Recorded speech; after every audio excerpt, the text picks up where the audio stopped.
আমি যতটুকু জানছি যে কিছুদিন আগে এই মাদক খাওয়া নিয়ে একটু এই ছেলে প্রতিবাদ করেছিল। তারপর তারা ওইটা জের নিয়ে কিছুদিন আগে রাস্তায় অ্যাটাক করছিল। তো ওই দিন মারতে পারে নাই, কিছু গালাগালি করছে। তারপরে গতকাল ওরা ক্রিকেট খেলতে গেছিল, আসার পথে 5-7 জন লোক ওই পাশে একটা ছোট পুল আছে, ওইখানে বসে ওদেরকে প্রথমে দাওয়া করে এবং হাতের মধ্যে ছুরি দিয়ে টান দেয়। তারপর পেটের মধ্যে চাকু দিয়ে আঘাত করছে।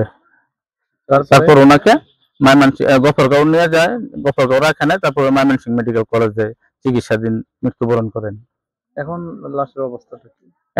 এখন বর্তমান পোস্টমর্টমে আছে। পোস্টমর্টম শেষ হলে লাশ নিয়ে বাড়িতে আসা হবে।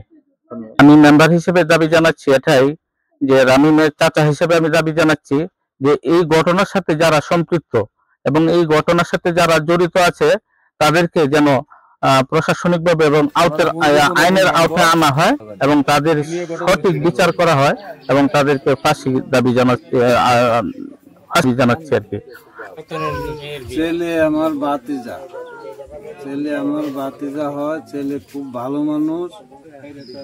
এই এলাকায় যখন বড়ি বিক্রি করে, মাদবা বড়ি, এই এলাকায় যখন ঢুকতে বাধা দিছে, এই শত্রুতার জেরে গতকালকে যখন খেলা দেখিয়া ওই রাস্তা দিয়ে আসে, রহিম চেয়ারম্যানের বাড়ির পাশে আসার পরেই ওরা তাকে আক্রমণ করছে, ছুরি দিয়ে আক্রমণ করছে। আক্রমণ করার পরে তাকে ময়মনসিংহ মেডিকেল হাসপাতালে নেওয়া হয়েছে, চিকিৎসাধীন।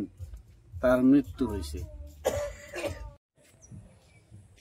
আচ্ছা, আমার কথা হইল যে এই এলাকায় যে ঘটনাটা ঘটছে, এটা যারা করছে হেদের বিচার হোক, কিন্তু বাহিরে যাতে কেউ কোনোদিন না যায়।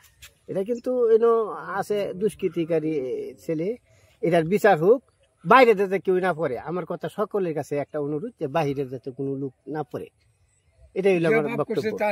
যে পাপ করছে তার বুগনি হোক, ঠিক কার হবে। আমি এই ওয়ার্ডার মেম্বার, বর্তমান মেম্বার।